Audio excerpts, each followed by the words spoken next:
Sadhna ma'am, to who is the real motivating force behind whatever we are doing at our department, whether it is food technology department or the entire college, Shyama Prasad Mukherjee College, is achieving great heights because of the motivational force behind us, Dr. Sadhna Sharma ma'am. So I invite you, ma'am, to give a formal welcome address. Please, ma'am. Thank you. Thank you, Dr. Minu. Uh, I am motivating, but all of you are having potential to carry on the motivation, actually. So that's why I can motivate you. So it's all mutual. Anyway, good afternoon and namaste to all of you. I'm very happy to welcome our guest and a speaker, Dr. A. Madhavan, in this webinar on the role of fats and oil in a healthy diet, organized by Department of Food and Technology of Shyama Prasad Mukherjee College. I welcome all the participants who are joining this program. I congratulate Department of Food and Technology having this topic and this issue to discuss in this webinar. It's very nice and people must know about the use of fat and oil, importance of fats and oil, because number of times we are advised not to take fat, not to use oil, and not to eat fried things.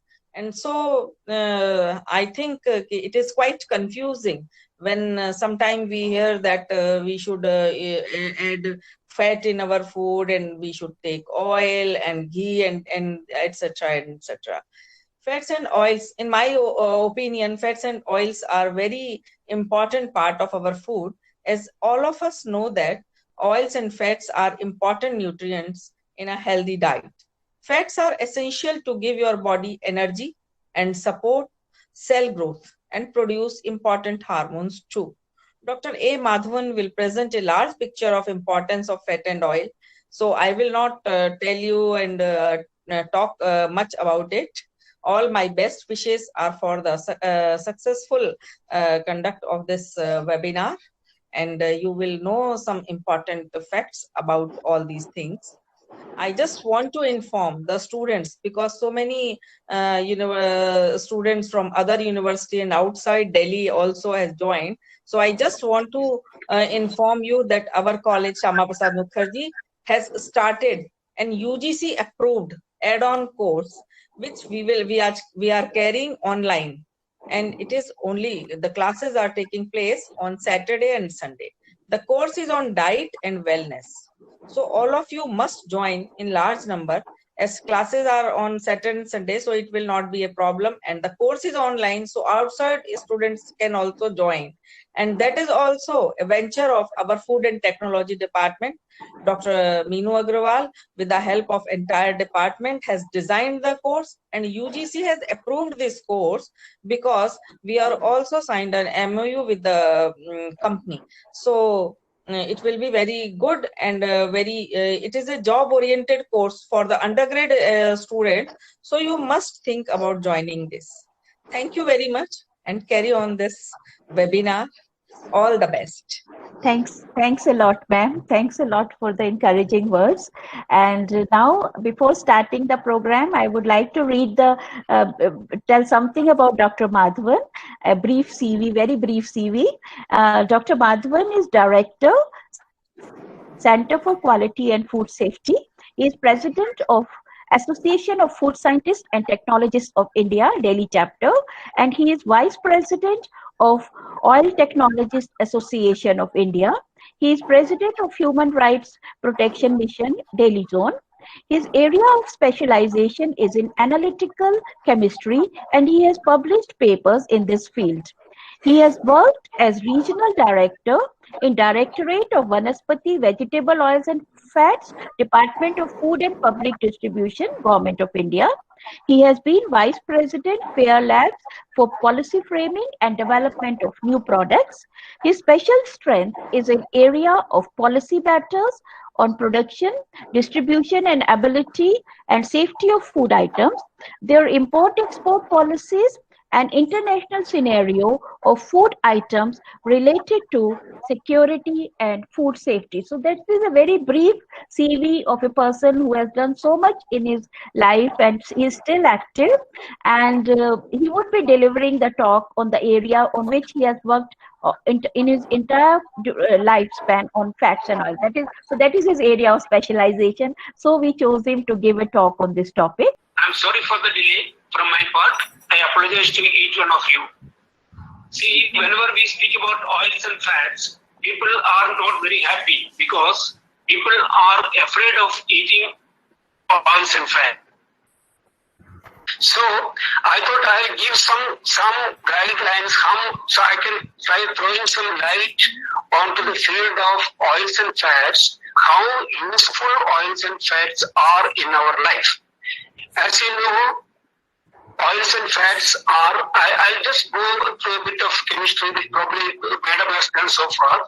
Oils and fats are by and large triglycerides.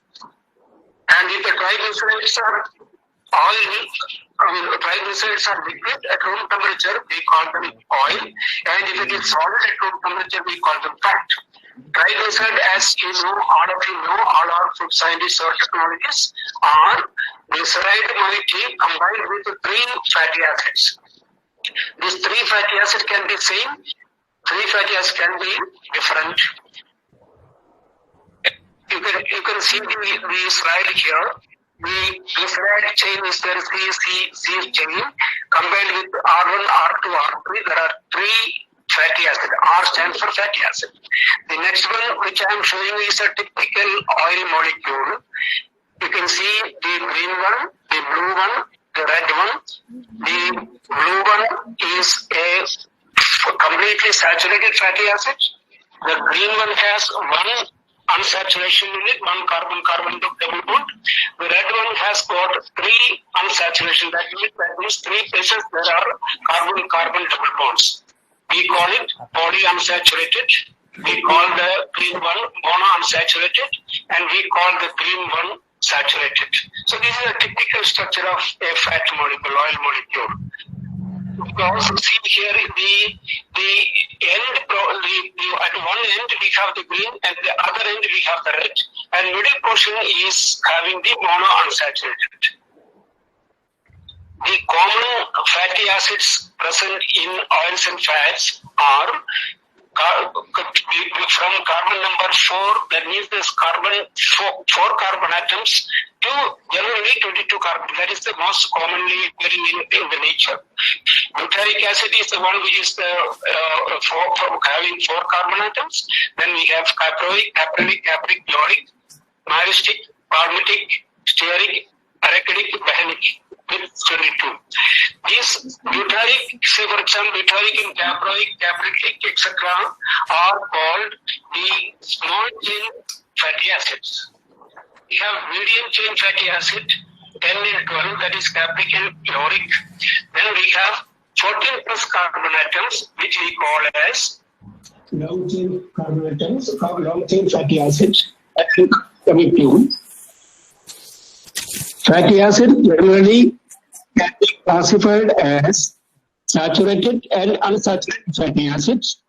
The unsaturated fatty acid, again, as I told you, can be called MUFA, that is monounsaturated and polyunsaturated. If only single unsaturation is there in a we call it MUFA, that is monounsaturated.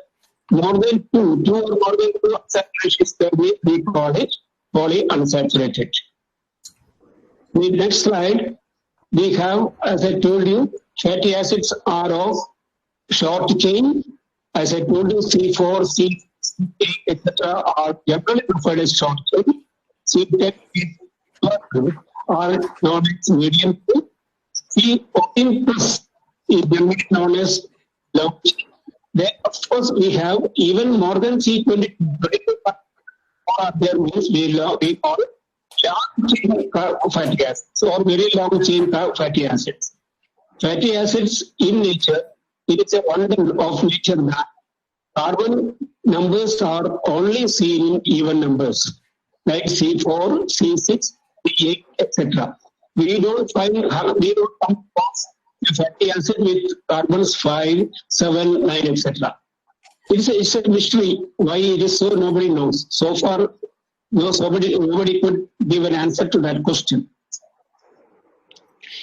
Unsaturated fatty acid, again, we have cis isomers and trans isomers. Cis isomers means the hydrogen, as you know, the hydrogens are in the same geometric isomerism, whereas trans isomers are on the opposite position. This, of course, you must be knowing. Nowadays, we are having a lot of problems with trans fatty acid. I think I'll come across that points a little bit later. I'll just talk about I won't be spending much time on this chemistry part of it. You are aware of it. Now I'll just take your food basket. I don't know why this has come, because it is not your food basket, it is our food basket. See, food generally consists of carbohydrates, proteins, oils and fats, and micronutrients. These four are the components of food generally. And carbohydrates, proteins, and fats makes the food. They are the main ingredients of food. Edible oils, when we see edible oil, when consumption of edible oils are being referred to, there are two types of consumption. One is visible consumption, another is invisible consumption. Now, you may ask the question, what is the difference between visible and invisible? Visible consumption is referred to the consumption of oils which we are adding to our food directly as oil. We buy oil or we procure oil from somewhere and adding to our food basket. But invisible consumption, we say that you are not aware that you are consuming oils. For example, you are consuming 40 grams of groundnut or 50 grams of groundnut per day. Groundnut has got about 40% oil, groundnut kernel. So if you consume 100 grams of groundnut per day, you are consuming about 40 grams of groundnut oil indirectly, which you don't see. You will say that I am consuming only groundnut, but indirectly you are consuming groundnut oil. If you consume mustard seed has got more than 40%, say 45% oil. So 100 grams of mustard seed, if you are consuming per day, you are consuming 43 grams of mustard oil. This is something which you must take care, because generally people say you can measure the oil and consume. No, it is not like that.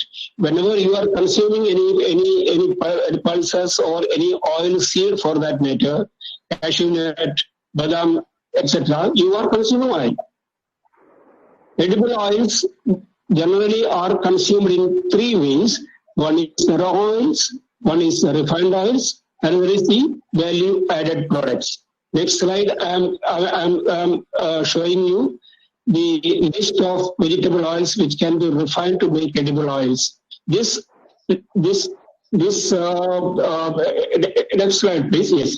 This slide will show you the list of 25 permitted oils under FSS rules and regulations.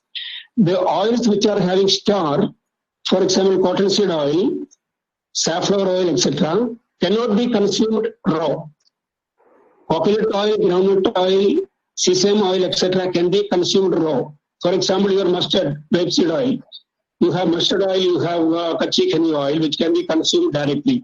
But the oil which are having star cannot be consumed directly. It has to undergo a process of refining. Refining means you are removing fatty acids, free fatty acid, you are removing the odoriferous materials, you are removing coloring materials, you are removing the materials which can be evaporated by dehydration. So you can consume cottonseed oil, rice bran oil, etc. only after refining, but other oils you can consume directly. For example, sesame oil is there, then olive oil is there, mustard oil, of course your favorite oil is there. These are all oils which you can consume directly, where there is no impurities which are harmful to health. because we're getting late now. I become late. I'm just proceeding fast. The value-added products means you are subjecting the oil for further processing. You take raw oil, you refine it to make refined oil, then further process it. For example, you have a process known as hydrogenation to make vanaspati, which is now very, very notorious because vanaspati is having trans fatty acid, because by virtue of hydrogenation, you make cis isomers trans, and trans isomers are bad. You have bakery shortening, industrial fried vegetable fat is there, which is a replacement of hydrogenation. In industrification, what you do is you subject more than 2 oils for intermolecular migration using a catalyst. So the physical properties of the resultant oils will be entirely different from the initial oils. If you want to raise the melting point, you can choose the fatty acid accordingly and make a replacement for vanaspati which is having high melting point. By hydrogenation, what we basically achieve is that you increase the melting point, increase the hardness of oil. The double bonds or triple bonds will be made into single bonds. During that process only, trans isomers are formed. You have margarine, you have cocoa butter, etc. Now, this is the most important slide. Next slide, please.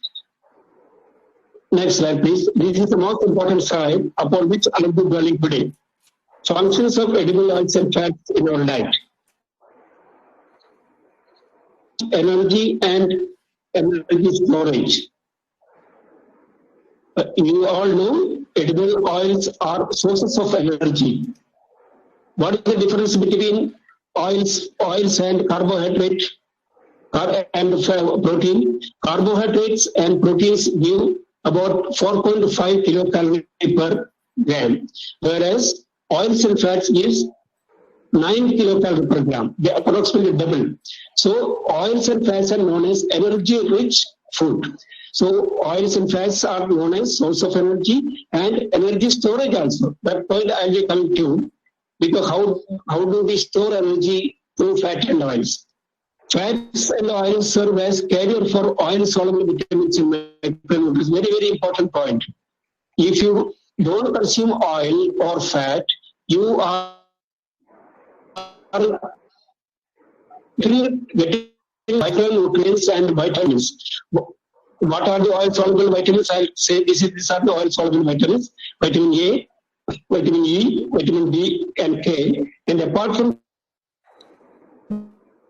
these things, you have things like oryzanols, tocopherols, etc., which are very, very essential for your life, for your happy living. Now you have source of essential fatty acids. Oils and fats are the only source of receiving essential fatty acids from your health. Essential fatty acids are those fatty acids which cannot be synthesized by our human body and which has to be augmented, which has to be taken through food. Almost all fatty acids we synthesize. We have, our body is a factory where we can break large chain of fatty acid to small chain. We can add small chains to make larger chains. We can synthesize any fatty acid from other fatty acids. But for 3 fatty acids, which are known as essential fatty acids, I'll come to that thing a little bit later. Promote healthy skin, promote normal cell growth. These are all the ingredient factors of oils and fats. That oils and fats will help you maintain your skin health, maintain your hair health, maintain your cell growth per se. And oils and fats act like cushion to heat regulator to protect vital organs like heart and liver. You might have seen, if you are a non-vegetarian and if you have seen the heart of chicken, etc., see the heart is covered with white fat layers. These layers are meant for protecting the heart from heat changes and for shocks and other damages. Oils and fats help offer satiety to food. What is satiety? Satiety is Satiety is a term used for happiness or completeness. If you have a food with a lot of fat in it, you feel a sort of a completeness in your stomach, as if you have taken a full meal. That is known as satiety. Offer flavor to food and feel good in mouth. A food which is having good quantity of oil or fat will be liked in your mouth. Your tongue will like it. You will have a feel good impression. You know, see, there is a saying in Hindu. I don't know your respected principal who is a Sanskrit specialist listening or not. There is a saying in Sanskrit, Ranam Kritva Kridam Priyet. Ranam Kritva Kridam Priyet means, Kritam means ghee.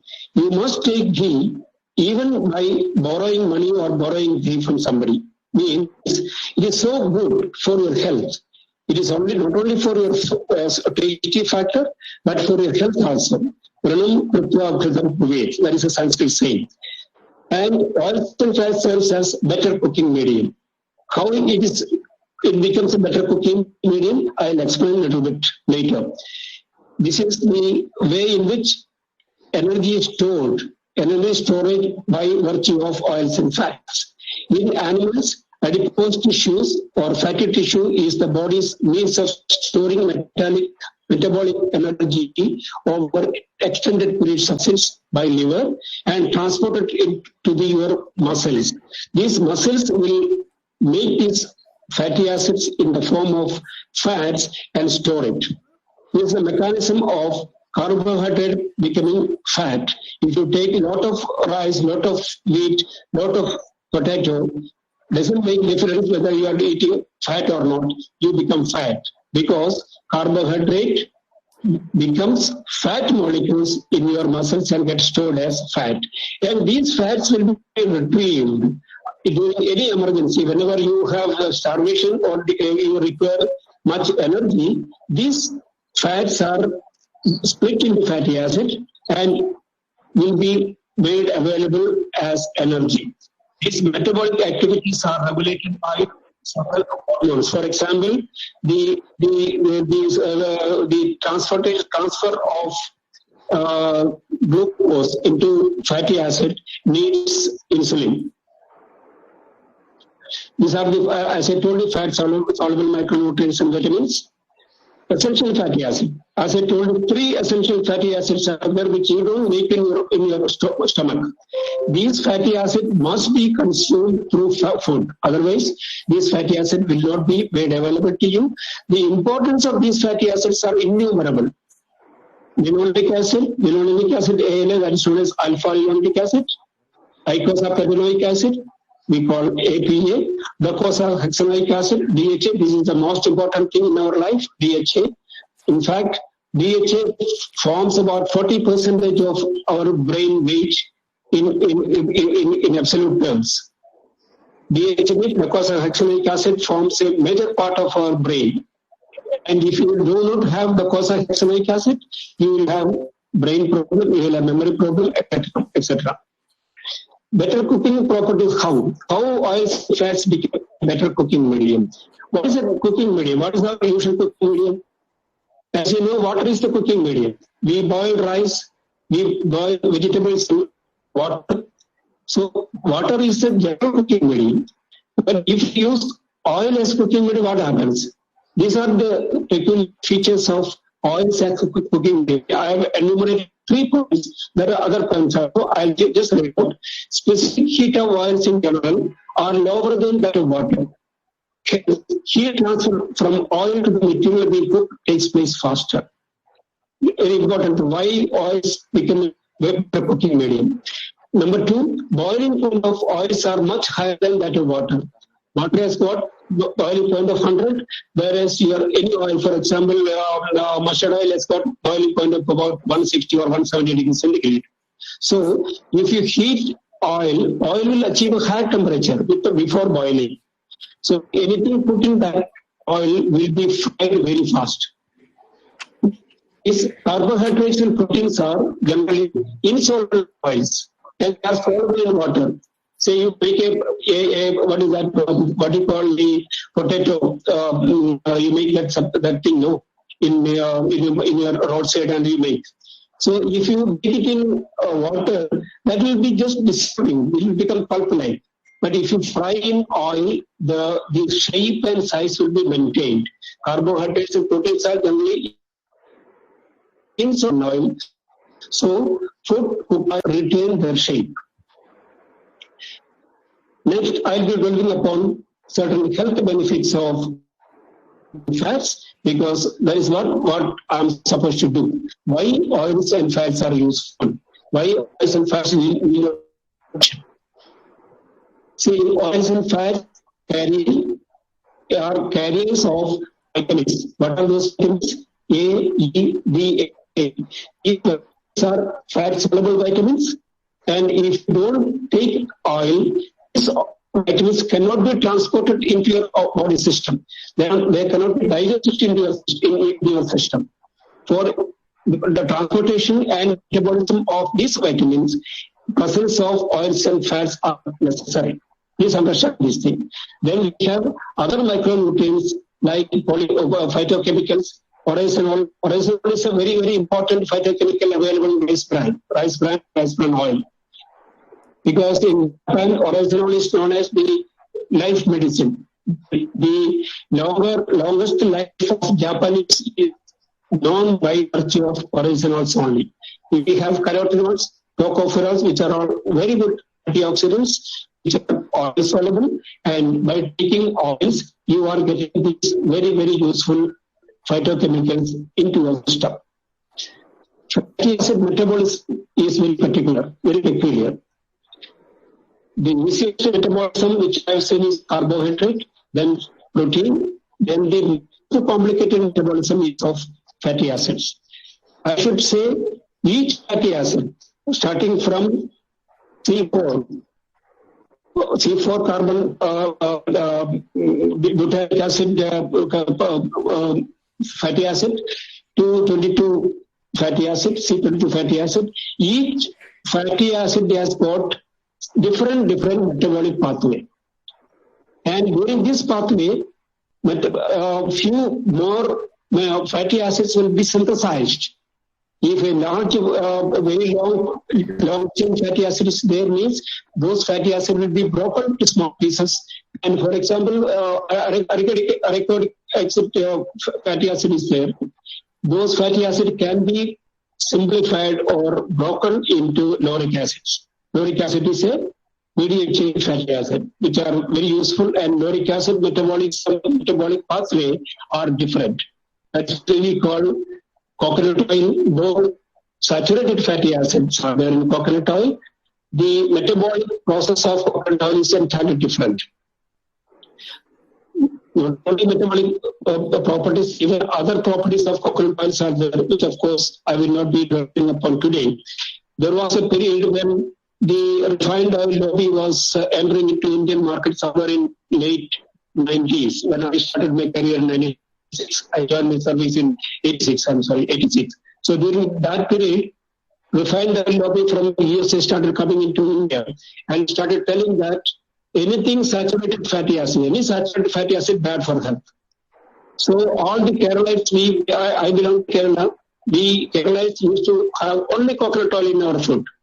And coconut oil is full of saturated fatty acids. So people started changing from coconut oil to refined oils in the country, in Kerala. And there were doctors, medical practitioners who advocate that coconut oil should not be used not only for cooking, even as a hair oil, coconut oil should not be used. That is what the concept was that time. But I was leading a lone man army that time. I was in the Department of Food. I was fighting against that lobby. And even now I use coconut oil only on my hair. I am 66. My hair is still black. I don't use any dye. Body synthesizes required fatty acids from available ones. The mostly used fatty acids are omega-3 fatty acids, then omega-6, omega-9 fatty acids for such biosynthesis. I'll just say what is omega-3 and omega-6 for information. I'll be just mentioning those things here. Oils and fats, again, what are essential fatty acids? as I told in the previous slide, there are 3 essential fatty acids: linolenic acid, we call alpha linolenic acid. The picture is known as, the picture shown below is alpha linolenic acid. You can see from one side you have the COH group, and another side is open. That is, the other side is CH3. That counting from COH group is one system of numbering the carbon. That is the classical nomenclature. Whereas nutritionalists and the so-called cardiologists, etc., they started the numbering system from the other side, the CH3 side, the open side, which is numbered as 18, because linolenic acid is having 18 carbon atoms. So from that end, if you count 1, 2, 3, which is the red number 3, from there the double bond starts. The first double bond starts at carbon number 3 from the omega side.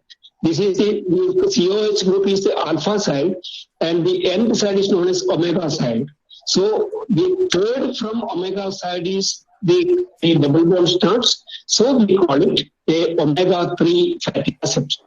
In this very particular fatty acid, there are 3 unsaturations, 3 places there are C double bonds.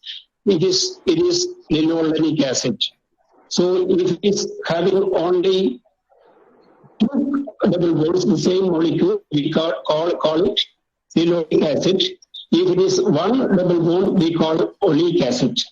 So oleic acid, single one, and if there is no double bond, the acid is known as stearic acid.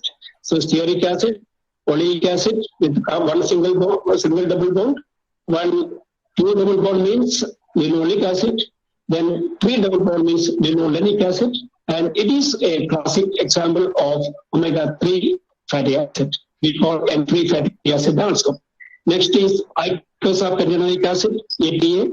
Then we have DHA also. Importance of EPA. EPA molecule, the depiction of EPA molecules is given here. It is again N3, that is omega-3 fatty acid, having 20 carbon atoms. You can see from the alpha position the numbering started. The end last carbon atom is C20, and from there if you count 1, 2, 3, the third carbon atom, the unsaturation starts. So this is again an example of omega-3 or N3 carbon atoms. The properties of eicosapentaenoic, this is eicosapentaenoic acid. EPA, it is a polyunsaturated fatty acid that acts as a precursor for prostaglandins, which inhibits platelet aggregation, and protoxin and leukotriene, etc. It is a very, very useful thing. Prostaglandin, I will be just explaining a little bit in future slides.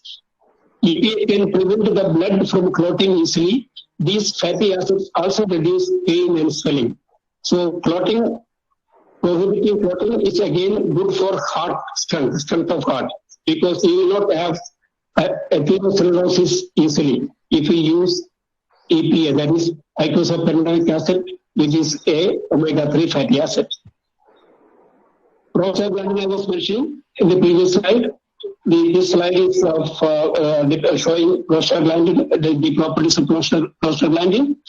Prostaglandin, we say PG, are made up of unsaturated fatty acids that contain a cyclopentane with 5 carbon atom ring. Prostaglandins play a pivotal role in inflammation and process characterized by redness, swelling, etc. The function of the digestive tract is also affected by prostaglandins. It controls menstrual cycle in females and initiates contraction during childbirth. Prostaglandin is basically a pain detecting mechanism. If any damage is done to your body, if your finger is cut by a blade, what happens is prostaglandins in that area will be immediately alerted, and prostaglandin triggers a pain mechanism to alert your body, to your brain, that something bad has happened to your body.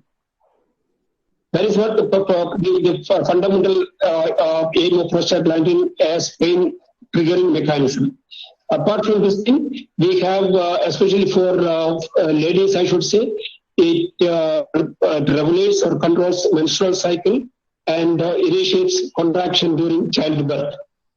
And this is a thing which was reason for inventing a drug for initiating contraction for childbirth.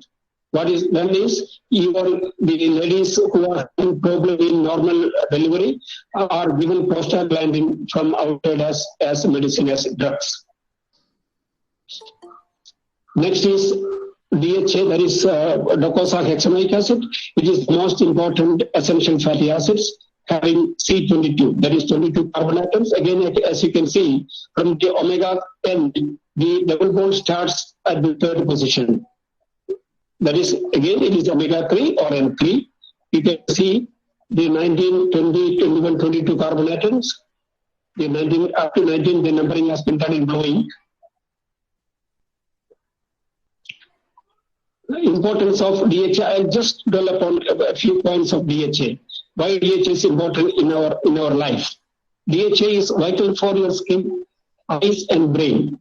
Your body can't produce it in adequate amounts, so you need to obtain it from your diet. In fact, baby food used to be having the fortification of DHA. Recently, I have published an article on baby food with DHA, telling that babies need not be given DHA supplement because at infancy stage, they have to synthesize their own DHA in their brain from other fatty acids. Only infants, because once you become adults and elders, DHA cannot be synthesized in your body. Then, of course, you need augmentation. DHA makes the membranes and gaps between nerve cells more fluid, making it easier for cells to communicate. DHA is the most abundant omega-3 in your brain and plays a critical role in its development and function, and is extremely important during development and infancy. Low levels of DHA may disrupt brain function and are linked to an increased risk of memory complaints, dementia, and Alzheimer's disease. DHA is important for vision and various functions inside your eye. A deficiency may cause vision problems in children. Omega-3 fatty acids, EPA and DHA are generally linked to reduce the risk of heart disease. DHA is mostly found in fatty fish, shellfish, fish oils, algae, and of course, grass-fed meat and dairy products. So non-vegetarians need not worry if you are a lacto-vegetarian, because milk has got DHA, enough DHA for your supplement. But of course, vegans, pure vegans will have a problem, because pure vegans will consume dairy food also, for this milk also. They will have problem because they don't get enough DHA. Health effects of DHA. Cancer is affected. I mean, there is a positive impact of DHA on cancers, cardiovascular diseases. These are a positive impact. Inflammation in your body, developmental disabilities, mental health, cognitive aging, brain and visual functions, atopic diseases, disc deficiency, asthma, etc. There are positive contributions of DHA. Now I have given the positive things about the oils and fats. A little bit of health risk also right now. What is that is basically because, as I told you, saturated fats are reported to increase cardiovascular diseases. Now, this is a half truth, because all the fats are not same. All the fatty acids also are not same.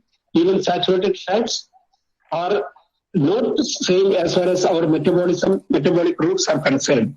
If it is a short chain fatty acid, saturated fats get easily digested.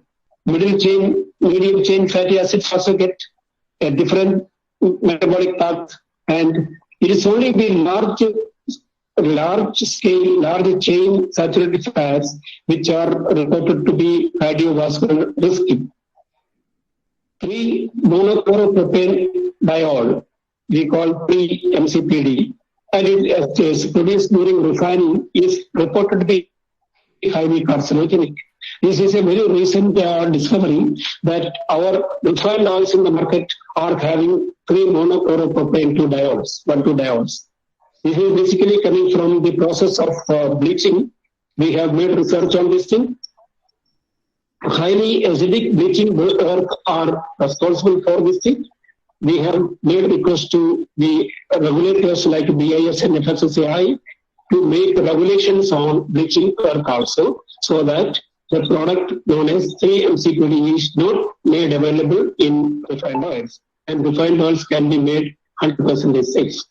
Polar compounds produced during repeated frying is found to be carcinogenic. We have now got limit of polar compounds in our oils. Trans fats formed during partial hydrogenation are reported to raise LDL level and atherosclerosis. The discussion on fats and oils are never complete without a discussion on trans fats. Trans fat, as I told earlier also, it is termed to be risky agent for heart problems. What it does is basically it increases LDL level. What is LDL? It is low density lipoprotein. We have high density lipoprotein. These are all carriers of cholesterol. We generally refer that even qualified doctors also say there are 2 types of cholesterols, LDL and HDL. Cholesterol never becomes 2 types. Cholesterol is a steroid. It's a steroid with 4 rings. And cholesterol remains the same, but it is only the transportation mechanism which is different. LDL carries cholesterol from the bloodstream to the liver, whereas HDL carries cholesterol from the liver to the bloodstreams. So when HDL are more of cholesterol are being transported from the liver to the bloodstreams, to our organs. If LDL is more, what happens? Sorry, the LDL carries the cholesterol from the liver to the organ. So LDL is known as the bad cholesterol and HDL is known as the good cholesterol. If the bad cholesterol is raised, and if LDL is raised, means more of cholesterol will be taken from the liver to the bloodstream, blood mechanism. What trans fat does is trans fat raises the LDL level. That means more of cholesterol will be brought from the liver to the mainstream of blood. So cholesterol level in the blood will be raised, resulting in blockade of blood vessels, and that is known as atherosclerosis.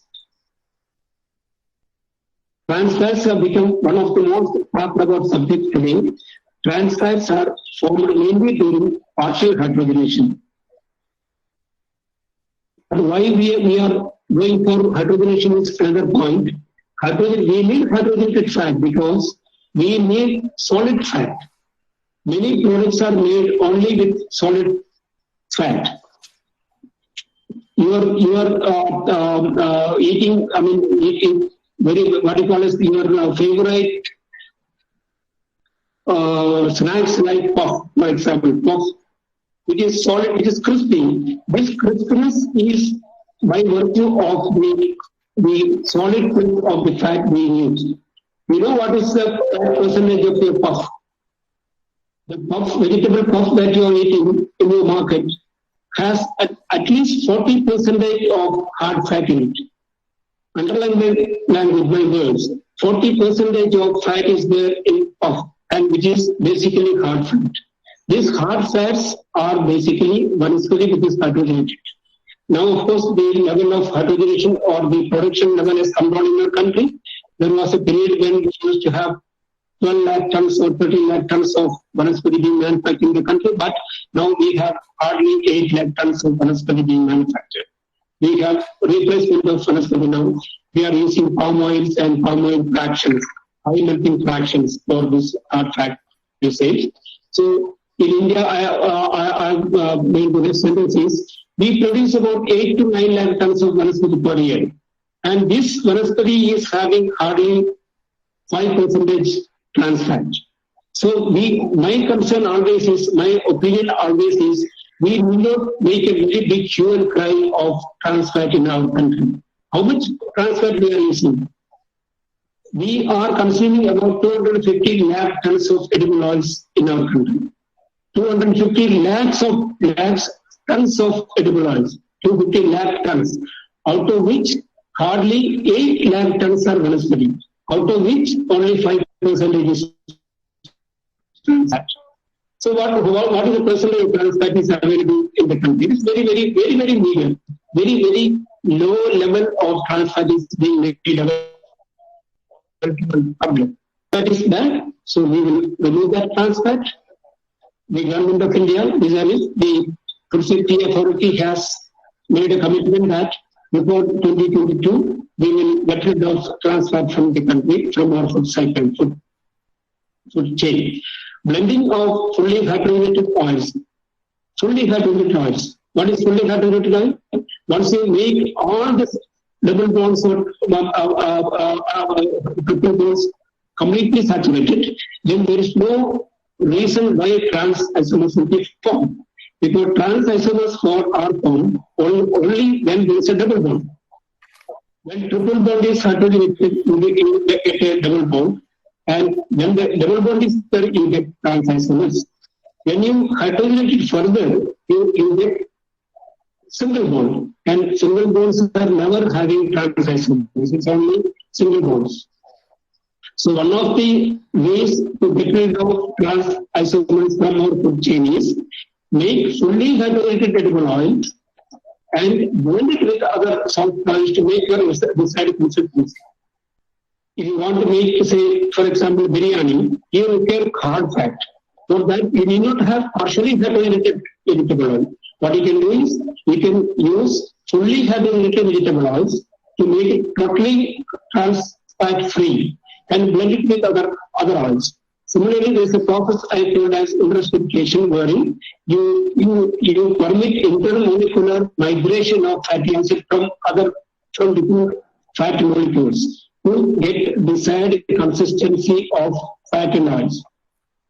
Other option is that incorporation of high melting oils like palm oil and palm stearin into your food chain, so that hard melting oils and fats are available for specific food items. Now, I think I've taken much time to describe my late. I'll just wind up by giving you some key takeaways. Oils and fats are an integral part of your diet. Please don't shun away from oils and fats. They are very useful in your diet. Ideally, about 30% of your daily meal of energy should be derived from oils and fats. Our diet must have equal combinations of saturated, monounsaturated, and polyunsaturated fats. Coconut oil, though consists of saturated fatty acids, has medium chain fatty acids, gets easily digested, and is proven to be good for health. We can always use locally produced and available oils wherever we are. Imported oils like olive oils are not necessarily better than local oils. See, olive oil is supposed to be having lot of monounsaturated oils, which is famous. We have your mustard oil, your rapeseed oil, it is made indigenously, which are also having monounsaturated fatty acids. Always keep a minimum of 2 types of oils in your kitchen to be used alternatively. You must know which oil to be used for what purpose. Never get carried away by advertisements and talk claims. Oil, once used for frying, will not be reused. Use the minimum quantity of oil.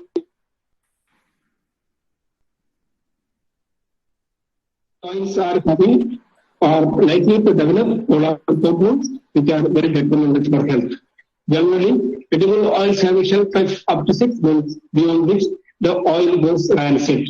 Rancid oils must not be kept or used for any purpose, may not be prolonged. Edible oils we are available in the market now. They have advantages, especially for infants. So you can opt for such products. Notification is always declared on the fats, along with specified fortification logo by FSSAI. Always keep the oil tight and away from heat and moisture. Both moisture speed up spoilage of oil.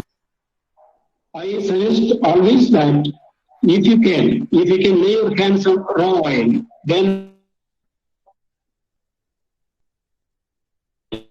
coconut oil, raw oils are always better than processed oil. While processing, what we do is, in the guise of making the product attractive, we get rid of several useful things from the oil concerned. Am I audible, ma'am? Yes, sir. Hello? Yeah, okay, thank you. So, yeah. So what I was telling is, by processing, what we do is harm, not good things. We don't need beautifully looking oils. Oils are actually colored because most of the antioxidants are colored. So oils are naturally colored. Why to make it water-like? Why you should prefer water-like oils? Oils, a pure and good oil will be colored, slightly yellowish colored or slightly hazy. So you do not worry about that haziness at all. It is the natural oil which is made available in that way. I always suggest my people to go for raw oil if it is possible, if you can lay your hands on fresh oil. Refined oils are not be better than raw oils. And of course, further processed oil, like value-added products, are something which you can avoid as far as possible. Of course, ready-to-eat food and your food items which are available in the market, including your biscuits, etc., cannot be avoided totally. Your biscuit, for example, that glucose biscuit, what you call it, is having something like 25 to 30% oil. People may not be aware. People don't know that thing. Your biscuit which are having that small, of course I can't take brand name, biscuits which your children take, are having hard fat in it to the tune of 25 to 30%. So take it from me, cooking is an art, but it is more of a science. And I want all of you to become scientists. All the younger generation who are listening to me are food scientists, they would be food scientists. You start cooking, you teach others also cooking. Cooking is an art, and moreover, it is a science. So, wish you very many years of happy eating. Thank you. Thank you, ma'am. Thank you. Thanks to Salman Prasad Purvi College for Women and its management, Principal Dr. Sadhana Sarvadi, my friend Dr. Meenu Agarwal, and all the faculty members and the guests, VIPs, and of course, my dear students. Thank you for bearing with me. Thank you for listening to me. Thank you very much. Dr. Meenu, please. Yeah, thank you, sir. Thank you. I know there were some glitches in the beginning, but in the end, you spoke well, and I think our participants must have enjoyed listening to you, and we are really enlightened that you spoke explained everything so well. And since I think we are getting late, so I will not, and we do not have many questions in the chat box. Are there? So maybe we can continue with our results of the recipe contest, because many students they are there for those results. So can we do that, sir? First? Yes. I'll ask Mamta ma'am to announce the results, and then finally we will give you formal vote of thanks, sir. So please, over to Mamta ma'am. Yes. Yeah, a very good evening to all of you once again, and sincere apologies for the slight glitches that we had earlier. You've been a wonderful audience, and I hope you're forgiven. So I, Mamta Marva from the SPM College, am here to announce the result of the recipe competition on immunity boosting health drinks that had been organized alongside. We received close to 20 entries from various colleges of Delhi University, Tezpur and Punjab University too. Coded entries were judged by a panel of 3 judges, namely Dr. Sukhneet Suri, senior faculty from Vivekanand College, Delhi University, Dr. Upasna Yadav from Manav Rachna International Institute of Research and Studies, and by myself from the SPM College. It was a tough competition for us to judge. All the entries were very good, and it was very difficult to choose the winners. Before I announce the winners, I would like if everyone unmute themselves and clap for all the participants.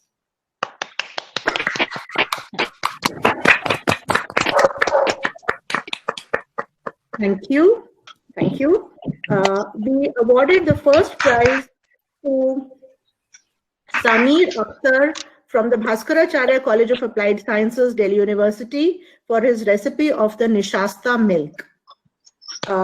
There is a tie for the second position, namely, first was Akanksha Bhatia from the Department of Sociology, Punjab University, for her recipe of the immunity booster milk, and Priyanka from Lakshmi Bai College, Delhi University, for her Rimjim Bethoji. The third prize goes to Gitanjali Sharma from SPM College for her evergreen spinach and cucumber smoothie. Congratulations to all the winners. You will be receiving your certificates soon. I would now like to propose a vote of thanks to bring today's deliberations to an end. Heartfelt thanks to Dr. A. Madhavan for his informative talk on the role of fats and oils in our healthy diet. Kudos to your spirit, sir. Despite the glitches, you kept your composure and you joined us all the way from God's own land, Kerala.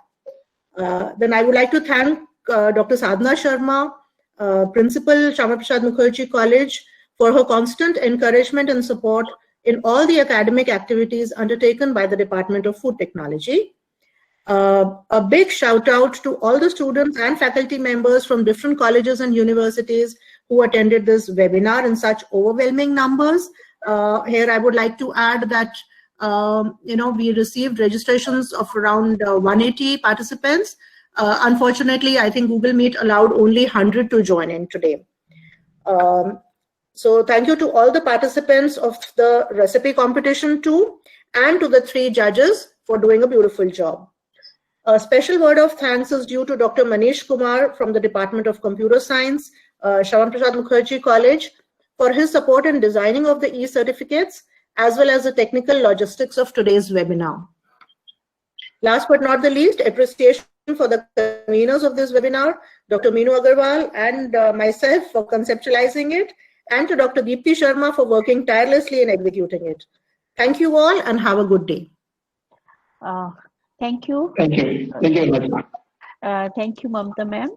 And once again, I thank all the participants. And I think there were some problems in submitting the feedback form, but the link is working now. So please do fill up the feedback forms, and we would be sending the certificates by email maybe within 2 weeks.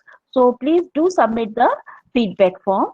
And once again, I really thank you, Dr. Madhavan, from bottom of my heart.